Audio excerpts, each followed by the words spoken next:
Hello and welcome to Snow Country Stories Japan, or should I say welcome back. This is episode 25 of the podcast, the first of season 3, and also marks 1 year since the podcast began. That means it's once again spring in Japan, and with that we're emerging from another winter in the snow country and heading into the warmth and melting snow of spring. Spring, summer and autumn offer just as many reasons to visit Japan's snow country, and I'm looking forward to doing just that by exploring more of the snow country in the season to come. Today's episode kicks off season 3 by heading north to Hokkaido and on to Japan's largest national park, Daisetsuzan. Established in 1934, Daisetsuzan was one of Japan's original 8 national parks, a list that has now grown to 34. At 2,300 square kilometers, nothing has changed since 1934, and Daisetsuzan remains the largest national park in Japan. The Japanese government is starting to promote its system of national parks to international visitors.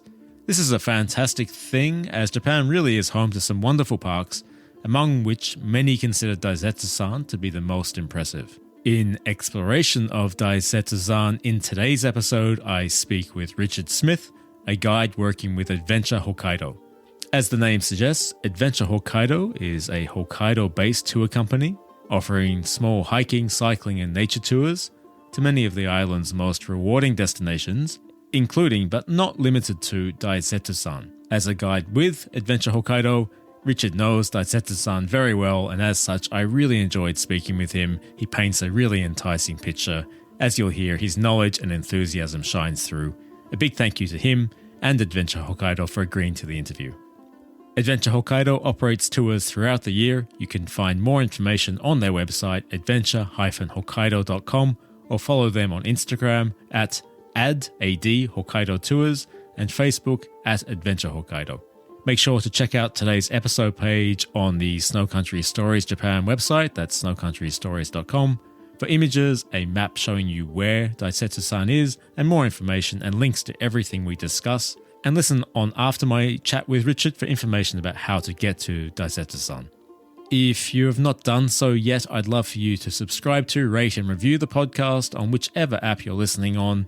And of course, sharing it with friends and family is also a big help. Thank you indeed to everybody who is listening. I hope you enjoy.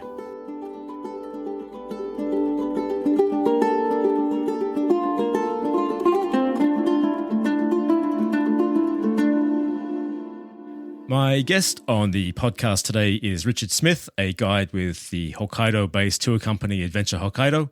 Richard, thank you for joining me today. And to begin, how are you and where are you speaking from? Yeah, thanks for having me. I'm good, thanks. I'm speaking from Higashikawa, which is a small town in Hokkaido, in between Asahikawa and the Daisetsuzan Mountains. And we're speaking, and it's early March. What's the winter been like up there this year? It's been pretty good. I'd say it's been quite average. Like, we've definitely had, a pretty good level of snow, but snow's maybe been a bit more inconsistent this year compared to previous years. But an average season in Hokkaido is still probably better than anywhere else in the world, so you can't complain too much. That's what they say. So obviously today we're going to be chatting about Daisetsuzan National Park and the tours offered there by Adventure Hokkaido. Would you mind, before we do that, sharing a little of your own story? Where are you originally from and how did you end up working as a guide in Hokkaido? Yeah, so I'm originally from a small group of islands off the coast of the UK called the Isles of Scilly. So I kind of grew up on the water, grew up with a kind of love of being outdoors, but it's mainly, sailing and being out on the ocean. But then in a roundabout way, I found myself in Japan via the mountains of Canada, and I kind of switched my interest into snow sports.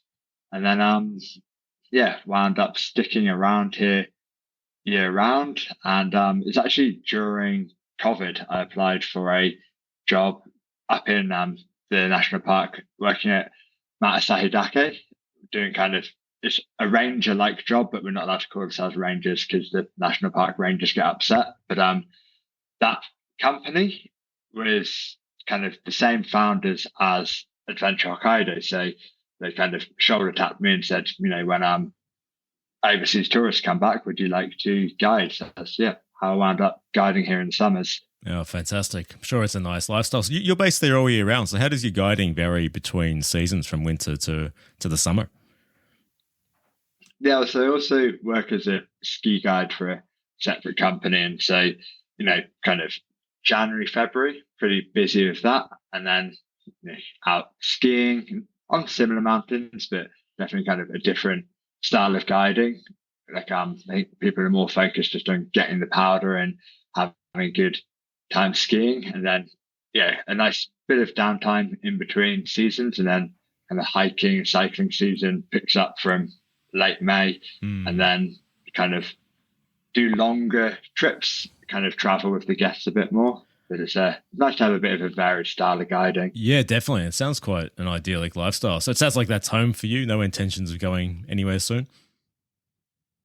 Yeah, I think we're pretty settled here. It's a nice spot. Like my wife works in Asahikawa, so she's still got kind of access to a reasonable city, and then I'm about an equal distance up to the mountains, so we're in a good spot here. Yeah, terrific.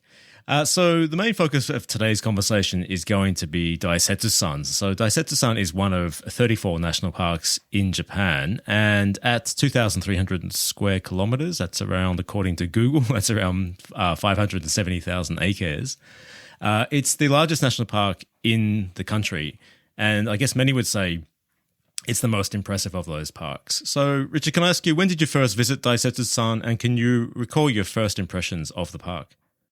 I first visited Daisetsuzan, now about 8 years ago. I just came up ski touring. Like I was living elsewhere in Hokkaido and just wanted to see what the skiing was like. So came up ski touring, and back then there weren't that many people out skiing in the mountains. I remember getting up high on Mount Furano and looking down at the kind of plains filled with snow beneath me. And it's quite a kind of impressive feeling being kind of up on the edge of these higher mountains. Like, they're a lot higher than a lot of the other peaks around in Hokkaido. So it always kind of struck me as this impressive like mountain range sitting above the farming land around it. And I always kind of, wanted to come back and explore it a bit more. And then I almost feel like I had a second first impression the first time I came here in summer, because having, skied quite a lot in the national park. Then it was I was walking around and like, oh, there's flowers underneath the snow here. There's a hiking trail here. There's a lake here. Like the whole landscape when it's buried in snow is quite different. And there's actually a lot of life, a lot of color, a lot of vibrancy to it in summer, which is actually quite surprising. So how many seasons have you spent guiding at Daisetsuzan now? I've done 3 seasons ski guiding, and this will be coming into my, I guess, second full winter. Like we did a few tours in the tail end of COVID for people who were already in the country, but really kind of kicked into full gear last year once the borders are reopened properly. And obviously Hokkaido is home to quite a number of national parks. How would you say Daisetsuzan compares to the other parks that are up there? I'd say like Daisetsuzan is a lot more alpine in the terrain, because the mountains are higher. They're kind of exposed a bit more to the weather, so it doesn't take long to get kind of up above tree lines. This quite kind of dramatic alpine rocky landscape. And then there's also, I think, it definitely feels vaster. Like when you're up on, say, the summit of Mount Asahidake looking east out over the Ohachidara caldera, like it feels like a huge, vast open mountain range. You can't really see many traces of human existence.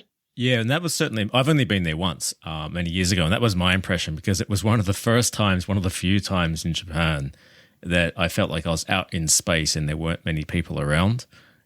Coming from Australia, experience that I somewhat miss about being able to get away from development and things like this. So it's kind of I found it, to me, it was kind of a striking experience for that reason. I wasn't expecting that in Japan.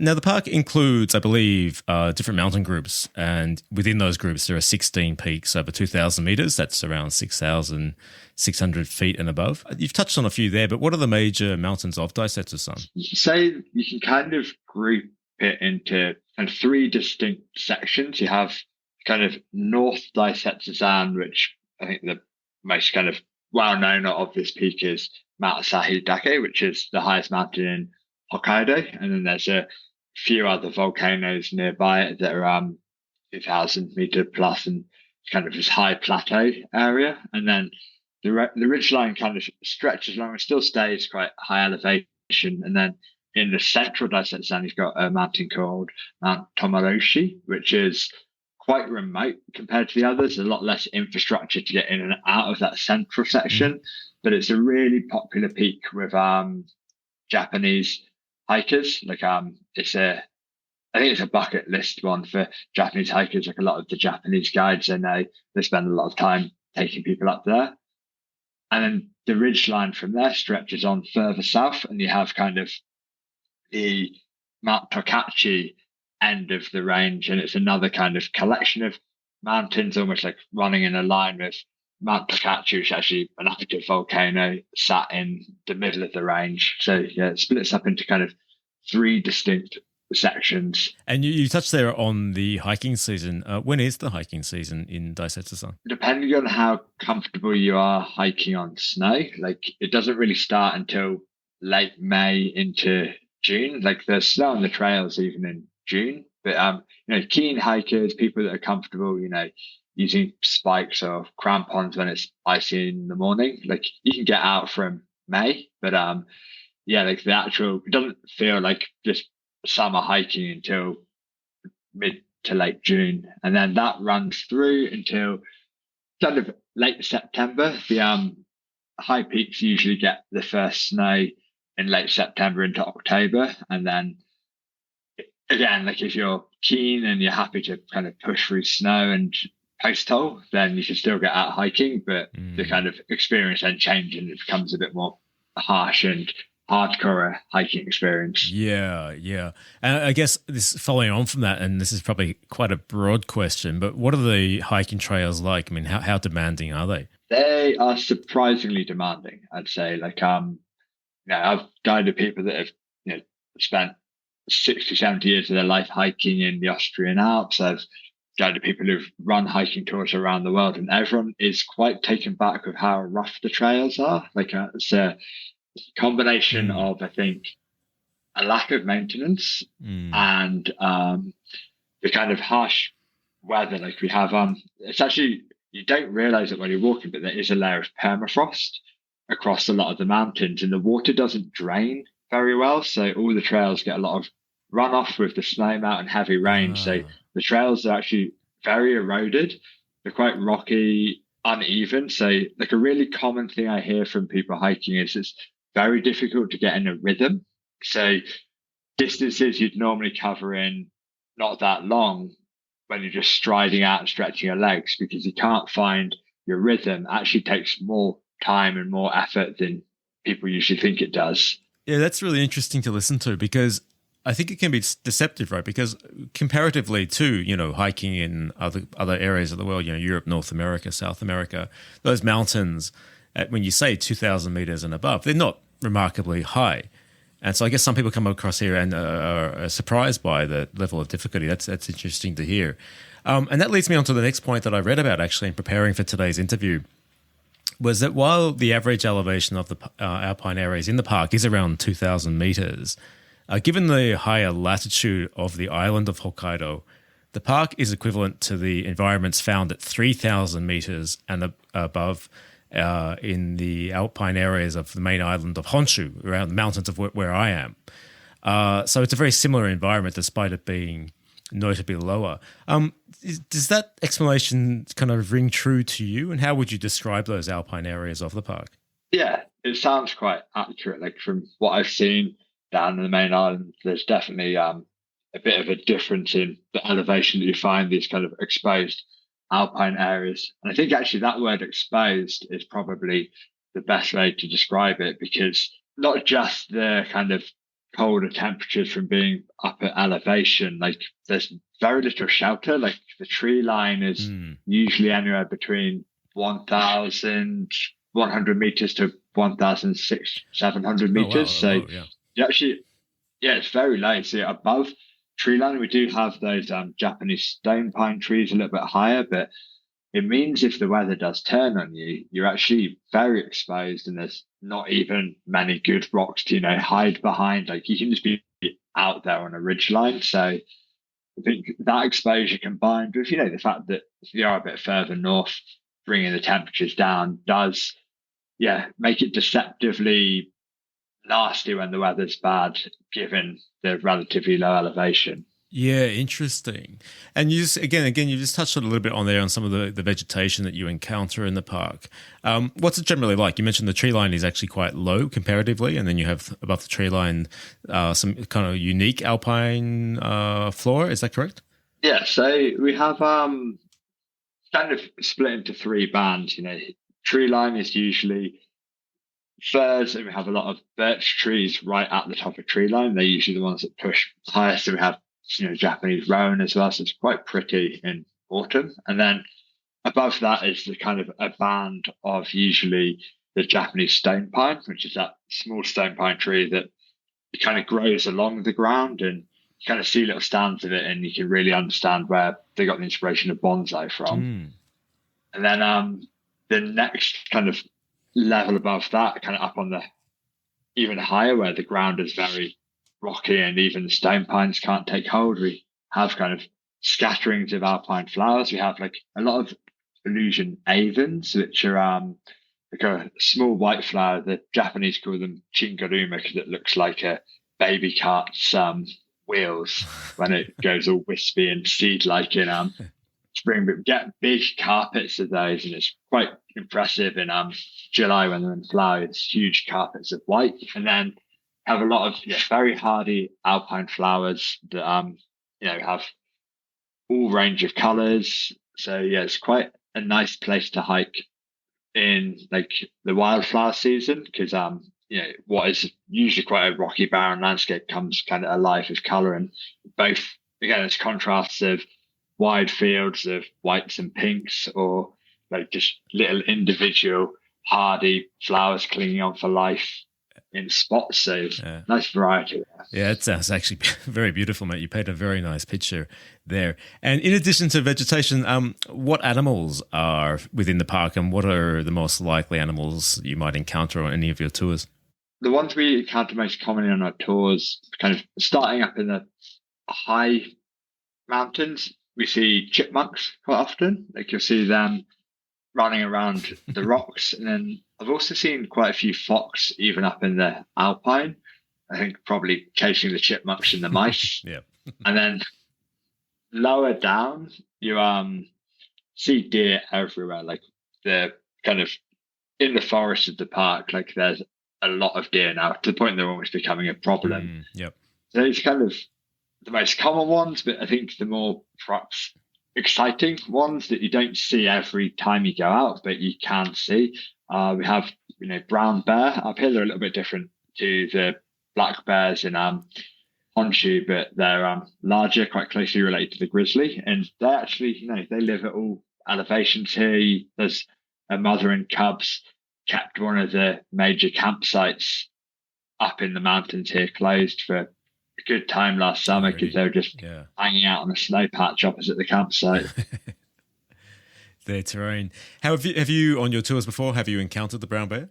I actually haven't encountered them on the hiking tours, and I put that probably down to the fact that we actively make noise to alert them of our presence, because I'd love to see them in the mountains, but you don't want to see them too close and give them a surprise. So I've definitely come across fresh scat. I've smelt them, so I know they've been around, but we make an effort to not kind of run into them and surprise them. But on other tours in other national parks, we've definitely seen quite a lot of them up in the Shirataka National Park, where they're more common than humans almost. Still hoping maybe this summer's the day that I can see one at a distance that's comfortable for both of us on a hiking trail. Yeah, I think that's the kind of thing that I find really interesting about the brown bear, because they're a very large animal, and they could actually do quite a lot of damage to you if they wanted to, but they're actually not usually that interested in bothering a human. So that's what I say, kind of like if you're at a good distance and they're happy with where you are, they're not even going to bat an eyelid at you, and it'd be a really nice experience to see them up there. But it's just if they feel a bit threatened by you, or perhaps you're between them and a cub, then they're liable to, I think, do quite a lot of damage. Yeah, absolutely. But I mean, it is their terrain, isn't it, in the end? In addition to that, obviously, given your experience there as a guide, what else do you consider the highlights of Daisetsuzan?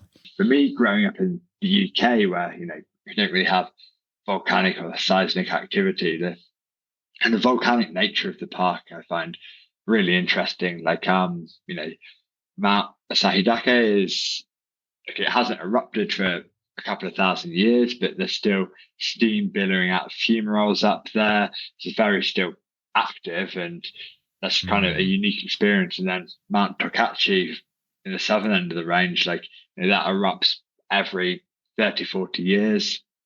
Actually hasn't erupted for about 40 years now, so everyone's a bit nervous. But it's really incredible to see these volcanoes with steam coming out of craters, or walking through a landscape that has changed in geological terms actually quite recently. It's something that certainly where I grew up, you wouldn't imagine experiencing. Yeah, I likewise for me. It's one of the reasons I love getting up to the volcanoes in this area as well. And with that in mind, given that there's active volcanoes within the park, I assume that equals that there are also hot springs. Is that the case? Yeah, that's it's one of the extra bonuses of the volcanic activities. Yeah, we have some pretty good hot springs all around the park.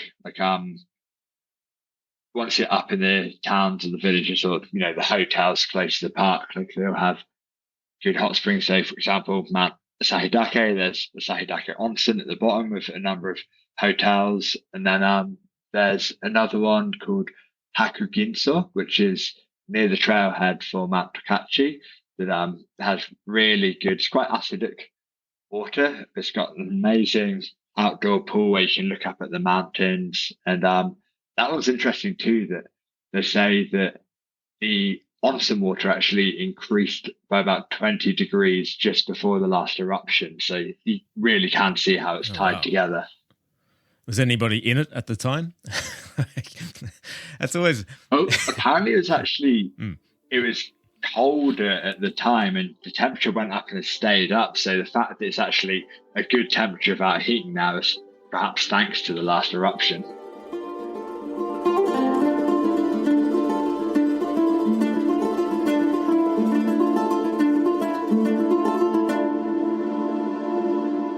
Adventure Hokkaido operates a 6-day hiking tour within Daisetsuzan. Richard, can you provide an overview of that tour? When's it available and what's involved? Yeah, so our 6-day tour is kind of designed to give basically anybody a good taste of the hiking in the Daisetsuzan. It's the easier of the two tours we do offer in the park. We run it from June through to September, so kind of tying into that hiking season, and the hiking feels more like hiking than snow walking. And it's a collection of day hikes. Quite commonly get asked about through hiking in the Daisetsuzan, because I think a lot of people who say walk the Kumano Kodo or the Nakasende want to do a similar thing up in the national park here, but the through hiking here is quite extreme. You have to you don't have surface touch or anything, so it's quite beyond most people, or a lot of people. So instead we designed our tour with basically the best day hikes, and we'll travel around staying different hotels and use them as jumping off spots for the day hikes. So the first day we go up Mount Korodake, which is one of the older peaks in the north of the park. Then we hike through some alpine ponds in a kind of habitat that's really alive with bears. There's a lot of vegetation that they like eating. And the next day we're down the southern end of the park, going up a rocky lava dome that's home to little northern pika that you can see scurrying around the rocks. And then we come back round to the Mount Tokachi area, and we hike up a peak kind of sat in the middle of the mountains that gives us great views of all the volcanic landscape. And then we finish off with Mount Asahidake, the highest peak. So it's kind of traveling the whole circle around the park, and kind of the hikes are designed to give guests a taste of all the different landscapes you can find there. And each night, as you mentioned, staying at a hotel. I assume, is it a hot spring hotel each night? Yeah. Bar the last night where we finish in Asahikawa, which actually they do have a hot spring, but it's a city Yep. hotel, and that gives us a good chance to go out for dinner. The rest of them are, like the hot spring hotels, and there's some really nice stays there actually. Yeah, no doubt. And what's the group size of the tour, and which nationalities do you typically get booking it? So the car tours, we usually run them as group tours. So we'll have kind of different groups, kind of couples, families, solo people all coming together. We cap the tours at 8 for our group tours. And then like we also have guided private groups of kind of 4 to 6 people that have just come and booked a separate departure for us. But because of the nature of the trails being quite kind of narrow at times, because we like to use kind of smaller accommodation where we can, like we try and keep the group numbers relatively small. Like we don't really want to have that same feeling of the Japanese bus tours you see hiking around with 20 odd people traveling along behind the guide. This year it's looking a bit more of a mixture of people from Singapore. There also have Americans, Europeans, Australians. Like, what level of fitness and experience is required, Richard, to kind of participate in the hiking tour? So, I mean, the 6-day tour is designed to be accessible to anybody that is fit enough to hike all day. Like, we don't take on some of the longer or like more strenuous hikes. So you don't have to be a super experienced hiker, or don't have to be like the prime of your life, but you just need to really be fit enough to be comfortable on your feet all day, and kind of, I guess, able and steady enough on your feet that you can handle the kind of rocky, uneven terrain. But we want this tour to be accessible to anybody that's a kind of comfortable hiker, so they can get out and experience the park. And for anyone who wants to join the tour, what gear do they need to bring with them?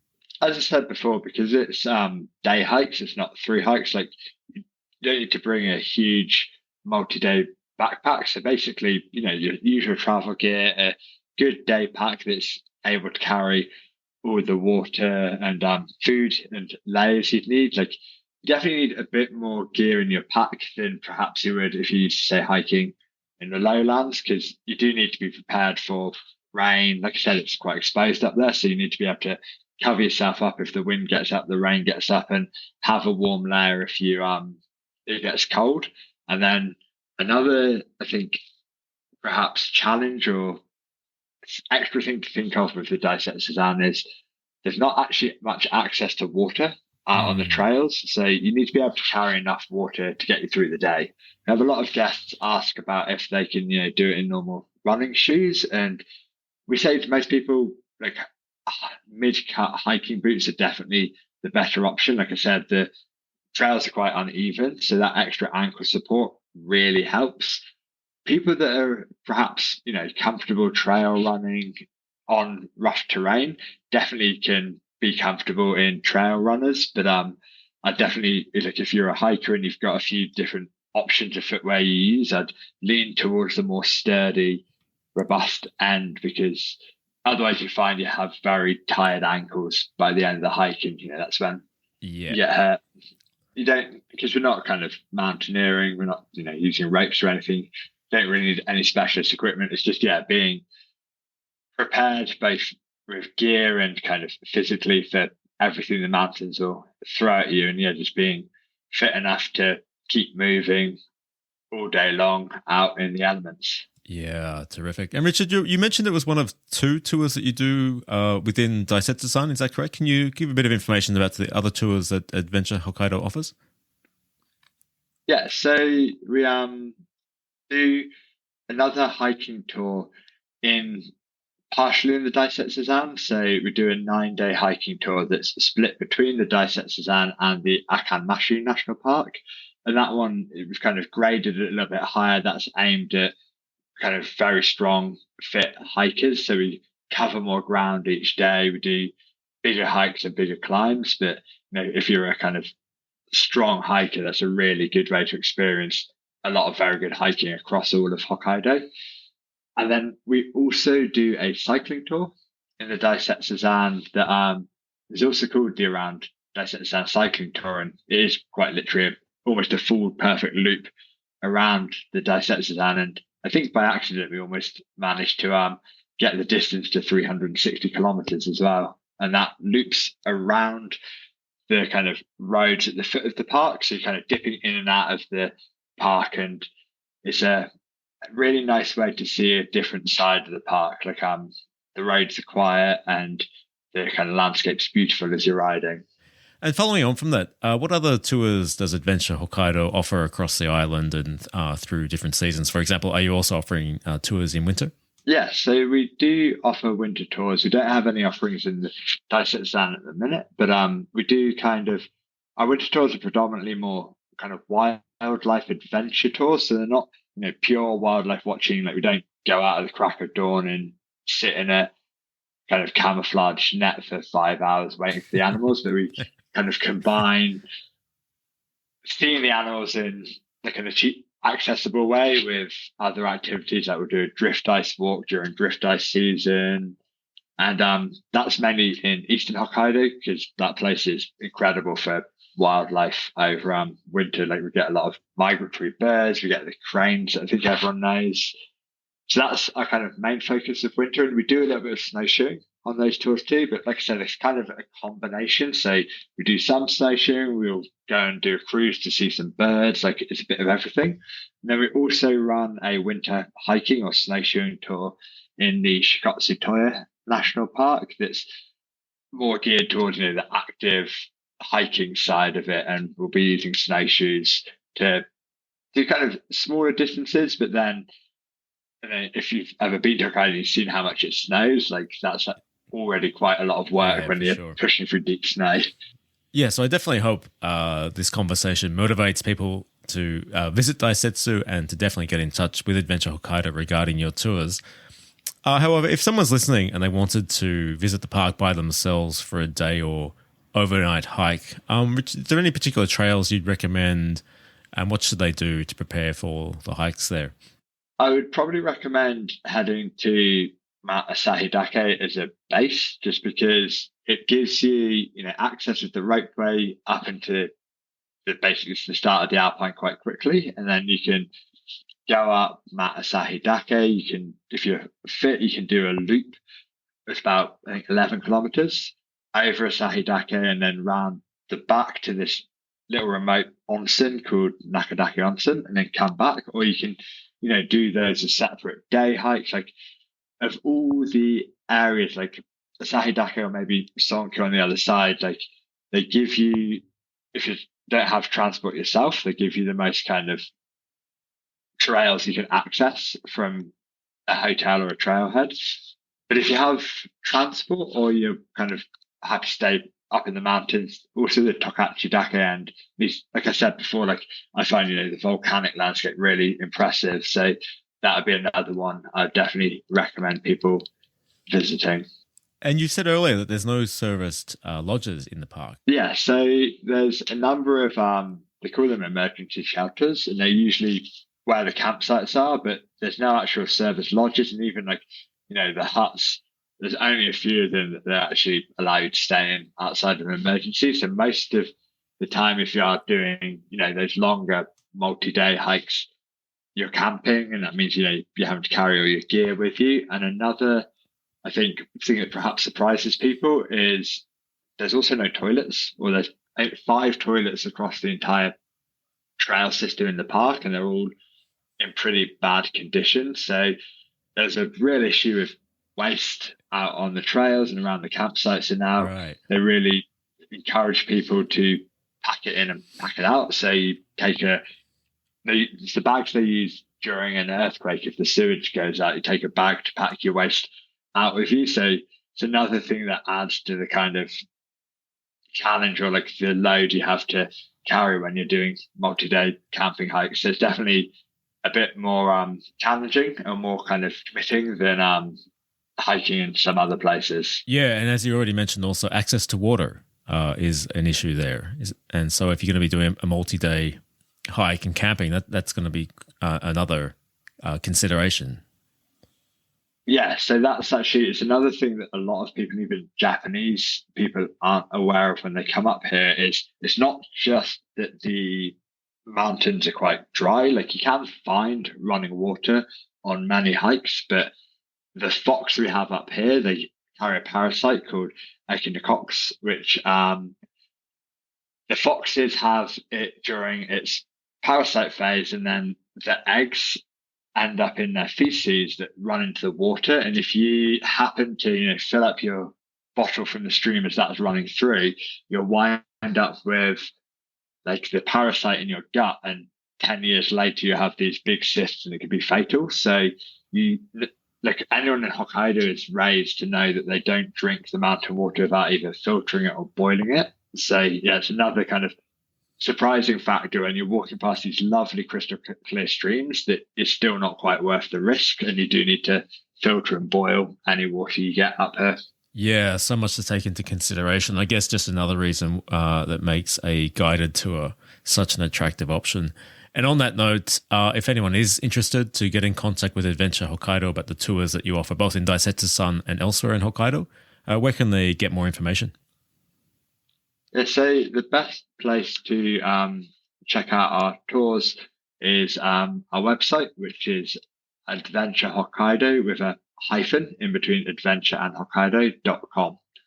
And that lists all our tours. We also have a blog on there where we have quite a lot of useful tips, advice about traveling in Hokkaido, list of hikes, and just kind of give people a real taste of what you can do here, and kind of help people, even if they're not coming on tours, kind of figure out how to enjoy the outdoors here. It's a nicely presented website. Looking at your website in preparation for the interview, I noticed you have both Japanese and foreign resident guides working for the company. Yeah, so our team is kind of a mixture of, kind of people who have found their home in Hokkaido, or people that are born and bred there. But we call ourselves local guides, and we kind of had a discussion about this recently. And like, for us, we see local as somebody that's passionate and in love with the area, and actually, even like we have guides, say, from Chiba near Tokyo, who have moved up here, and they're often as knowledgeable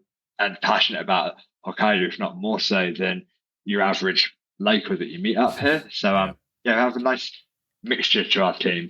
Yeah, no, I totally agree. And also, I think it's good to have that mixture, because as a foreign resident guide myself here in Nagano, you take a different perspective to what somebody maybe born in the area does, and both have value to get those perspectives. But the website is very easy to navigate, very well presented, obviously with a clear focus on English-speaking guests. That's very evident through the website. And I know that you also have an Instagram and Facebook where people can follow Adventure Hokkaido. So, Richard, I think we've really covered it well today. I want to say a big thank you to making time to speak with me. I hope this piques people's interest in coming up to Daisetsuzan and getting in contact with Adventure Hokkaido, and maybe finding their way onto one of the tours that you guide. So, yeah, again, thank you for chatting today, and good luck with the season to come. Yeah, awesome. Thanks for having me on here. Hopefully I'll see some more people up hiking around in the Daisetsuzan soon. That's it for today's episode. Another big thank you to Richard and Adventure Hokkaido. You can find more information about all of their tours on their website, adventure-hokkaido.com, and follow them on Instagram at ad Hokkaido Tours and Facebook at Adventure Hokkaido. Their 6-day hiking tour in Daisetsuzan operates from June to September, with many other tours available throughout the year. In terms of getting to Daisetsuzan, the size of the park means that your best means of transport and route will be different depending on where you are going. If headed straight to Daisetsuzan from outside of Hokkaido, for example from Tokyo, the most convenient option is to fly, noting that the nearest airport to Daisetsuzan is Asahikawa Airport, not New Chitose Airport, which services Sapporo, the largest city in Hokkaido. 90-minute flights operate from both of Tokyo's airports, that's Haneda and Narita, while there are also services from other cities in Japan to Asahikawa Airport. shuttle buses run from the airport to Asahikawa Station in Asahikawa City, which serves as the main access point to the national park, with bus services operating to different points within it. Also worth noting that Adventure Hokkaido 6-day hiking tour begins in Asahikawa. If you're already in Sapporo, express train services run from Sapporo Station to Asahikawa Station in about 90 minutes. Another option is to drive yourself. It's exactly what I did when I visited Daisetsuzan several years ago. Rental outlets can be found throughout Hokkaido, with most major rental companies having English and other foreign language websites. If you're traveling in Japan with a Japan Rail Pass, Japan Rail also has rental car services with discounted rates for pass holders. Most international visitors will need an international driver's permit, and remember that we drive on the left in Japan, so it'll be familiar for anyone from Australia, New Zealand, India, Singapore, the UK, the countries that also drive on the left. But for those of you who don't, it might take a little adjusting. Should you choose to rent, always good to check in advance if the car's navigation system can be switched to English. For full details on how to get to Daisetsuzan, refer to the park's official website using the link included in today's show notes and on the episode page. My name is Peter Carnell. This has been Snow Country Stories Japan. I'll be back with the next episode of Season 3 in a couple of weeks' time. Until then, it's bye for now.